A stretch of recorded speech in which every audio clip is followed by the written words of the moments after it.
Evangelho de João, capítulo 1, versículos 1 a 18. Fizemos agora a leitura a partir do capítulo 8, mas nossa meditação nessa noite será sobre o capítulo a partir do seu início.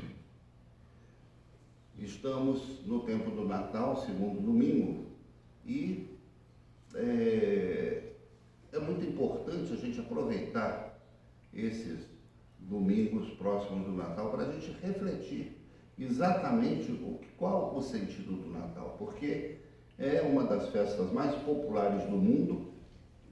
Até países onde a presença cristã é muito pequena, quase insignificante, celebram o Natal, inclusive no Japão, né? Japão, que tem 1,5% da população cristã, celebra-se o Natal. Você tem lá as luzes, você tem a decoração das cidades, e tem um evento lá que eu achei muito interessante, que é os casais se encontrarem para comer frango frito.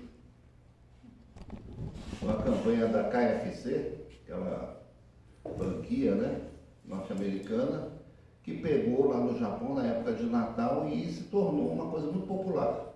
É mais ou menos uma espécie de Dia dos Namorados, né? Os casais tentam se articular para celebrar a data do Natal num restaurante desses, né? Então, uma coisa totalmente aleatória que acabou marcando a festa de Natal em um país que não tem uma presença cristã assim significativa. Em outros países, as pessoas têm mais, digamos assim, informação, mais intimidade sobre o que significa o Natal. Mas fica sempre faltando uma reflexão um pouco mais profunda do porquê nós celebramos Natal. Acho que isso é muito importante para nós, como cristãos, termos essa clareza. E esse texto de hoje, ele aponta bem nessa direção. O Evangelho de João, ele é diferente dos outros três evangelhos, Mateus, Marcos, Lucas, né? São chamados de evangelhos sinóticos. O Evangelho de João, ele segue um outro plano, uma outra sequência, e é muito interessante que, aparentemente, o que João quis fazer ao escrever o seu evangelho foi reescrever a Bíblia.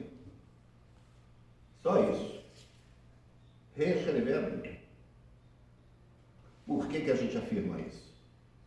Porque ele começa com essas palavras, né? No princípio. No princípio. A gente vai lá em Gênesis 1, capítulo 1. Quais são as palavras que estão escritas lá? No princípio criou Deus os céus e a terra. No princípio. Ele começa do mesmo jeito. Não é? E aqui ele segue então a exposição de o que aconteceu no princípio. Ele diz que no princípio era o verbo, essa palavra latina que passou aqui para a nossa Bíblia em português, em outras línguas é a palavra, né? O logos do grego, traduzido como palavra, poderíamos traduzir em português também como a palavra. Porque Deus criou o universo, Deus criou todas as coisas a partir de quê? A partir da palavra. Mas não era simplesmente a palavra, mas alguém ali que representava realmente a palavra, alguém incorporava isso no momento da criação. E é esse anúncio que João quer fazer, quer explicitar. Muitos sistemas filosóficos, muitas doutrinas falavam desse conceito na antiguidade, o logos, conceito conhecido da filosofia grega. João se apropria desse conceito e localiza em Jesus Cristo. Já desde o processo da criação.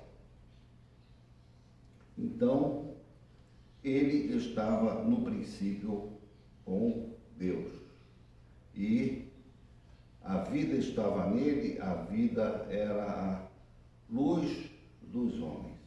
E aqui aparece uma outra palavra da criação. A luz.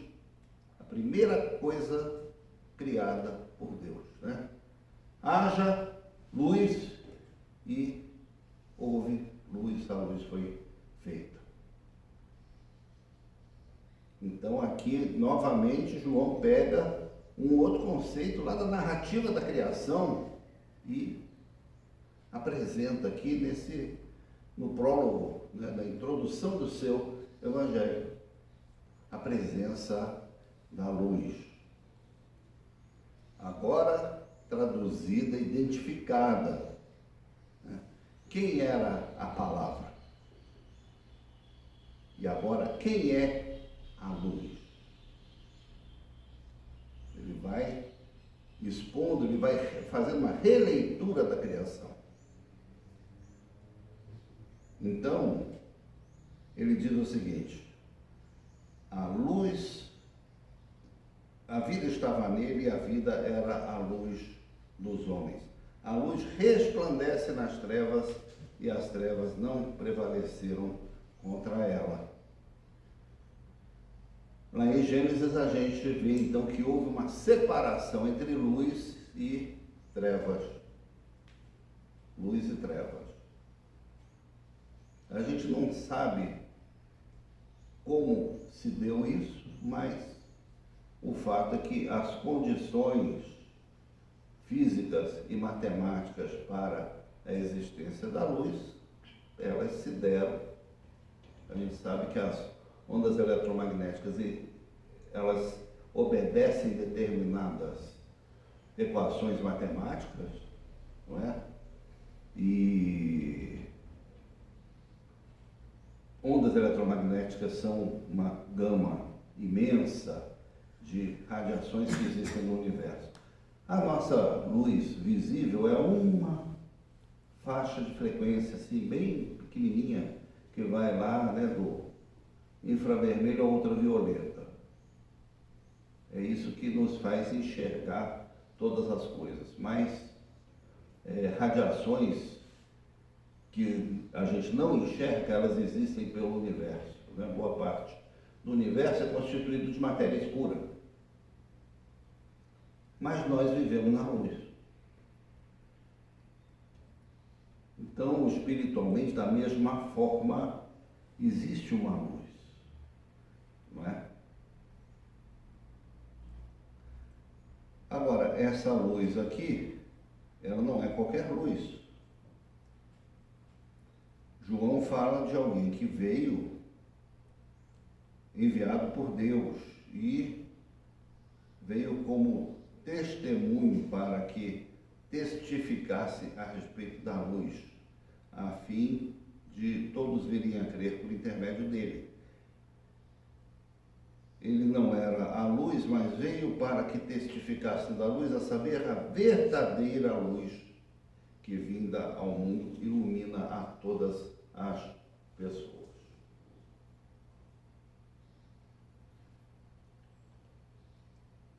Essa visão do apóstolo João, do evangelista João, ela é fundamental para a gente compreender uma coisa, que o acontecimento da encarnação, que nós celebramos no Natal, ele não é só o nascimento de um grande profeta, de um grande líder religioso, de uma pessoa que deixou suas pegadas na história, de alguém, né? Jesus Cristo é muito admirado, mas é um processo como se fosse assim uma nova criação. Uma nova criação, é uma revisão da criação. Domingo passado, domingo retrasado, eu estive falando com vocês a respeito de por que Deus quis ser gente. que ele chegou a tanto? Porque foram sucessivas tentativas de realizar o seu projeto com a criação. Tentativas que fracassaram. Tentativas que não tiveram da parte do ser humano a sua contrapartida. A tentativa lá do Jardim do Éden, você teve lá a desobediência de Adão e Eva, insuflados, né, por uma presença maligna, a presença da serpente. Então ali falhou. Depois, a humanidade fora do Jardim do Éden também construiu um mundo na base da violência. Isso também falhou. Aí veio o dilúvio. Aí eles vão agora com o dilúvio, com uma nova humanidade, quem sabe, né, Deus vai conseguir então realizar o seu projeto para a sua criação, especialmente para o ser humano. Também não deu certo. Aí chega então Abraão. Então agora eu vou fazer o seguinte, eu não vou fazer um projeto para a humanidade toda, não. Eu vou começar de um povo. Então, a partir de Abraão, ele construiu um povo muito grande, um povo que, segundo ele mesmo revelou para Abraão, seria tão numeroso quanto as areias do mar ou quanto as estrelas do céu. Mas um povo. Esse povo se desenvolveu, ele se tornou, ganhou uma identidade, teve uma caminhada com Deus, deixou um registro dessa caminhada que nós temos aqui, né, na Escritura Sagrada, está tudo aqui. Tudo não, mas o necessário para a gente conhecer, não é? Mas esse projeto também falhou. Então, Deus conclui o seguinte, não, agora é o seguinte, eu tenho que eu mesmo assumir essa identidade humana. Então ele, a partir do seu filho, a partir da segunda pessoa, ele então vem estar conosco e vem passar por todo o processo humano, toda a aventura humana, desde feto na barriga de uma mulher, correndo risco de vida. A família teve que fugir para o Egito, depois voltar. A gente conhece essa história, não é? Com todas essas vicissitudes, esses desafios, mas Deus se expôs em Jesus Cristo e se dispôs para então realizar o seu propósito na criação. João teve clareza disso tudo, porque a partir do momento que ele escreve um evangelho inspirado no relato da criação, então ele ligou as duas coisas. Ele disse, então, Jesus é uma nova criação. Paulo também compreendeu a relação entre as duas coisas, porque quando ele diz assim, quem está em Cristo é nova criatura.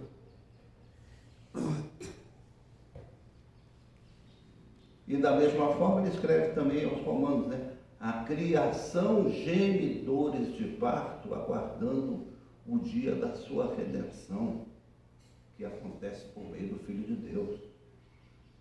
Não é? Então, esse processo criador de Deus que aconteceu lá no início dos tempos, né, ele se repete em Jesus Cristo. E por isso, então, a gente vai vendo aqui, né, o Verbo, a palavra de Deus, a luz, né? Todas as coisas foram feitas por intermédio dele e sem ele nada do que foi feito se fez. A vida estava nele, a vida era a luz dos homens. Isso é maravilhoso.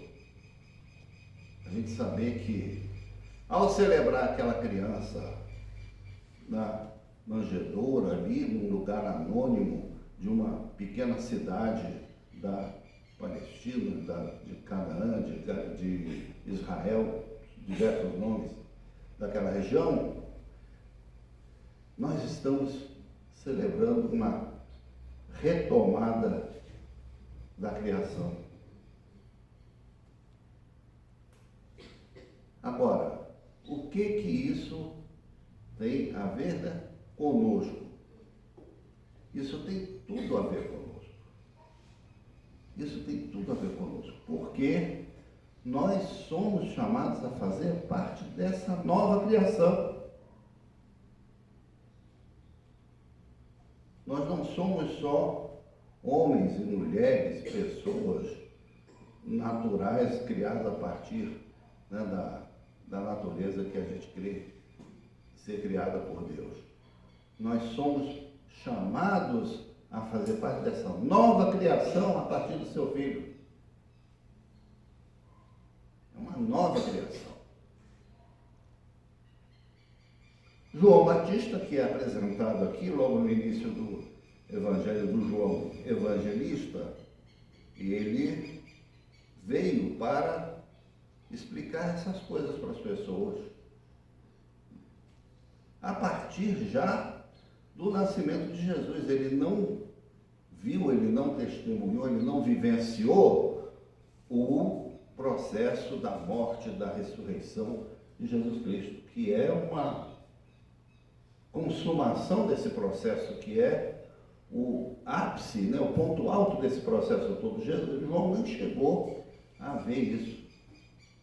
Mas ele já testemunhou a partir do próprio nascimento de Jesus que esse processo estava em andamento.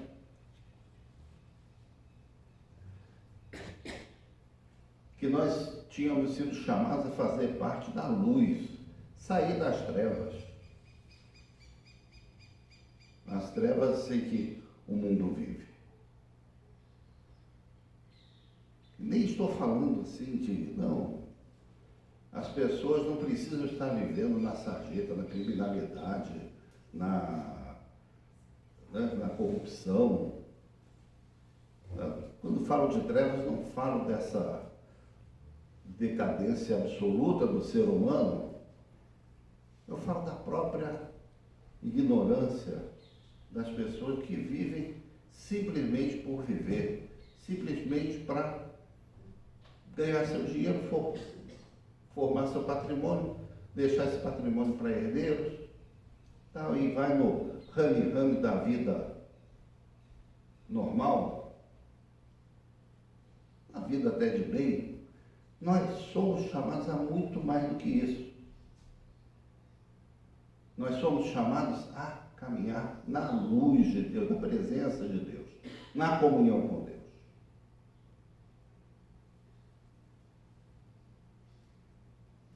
Por isso que é bom, né, a gente ter luzes no Natal. Agora faz todo sentido o Natal ser uma festa de luz, porque é disso que se trata.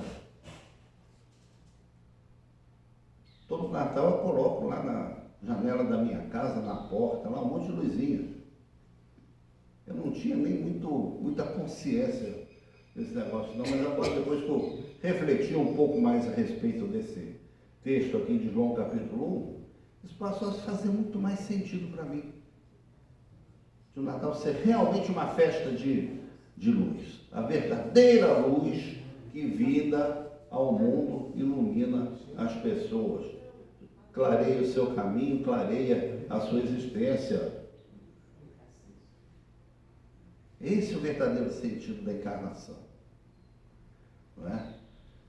Que nós estamos comemorando aqui nesses dias depois do Natal, não é? É muito bom também fazer essa reflexão de recomeço, de criação, agora no primeiro domingo do ano. Na prática, para nós, o começo de um novo ano é sempre uma oportunidade de repensar a nossa vida, de tentar fazer as coisas de modo diferente, né? Muitas pessoas fazem as chamadas resoluções de ano novo, algumas não chegam a durar 15 dias, outras atravessam o ano e acabam se realizando.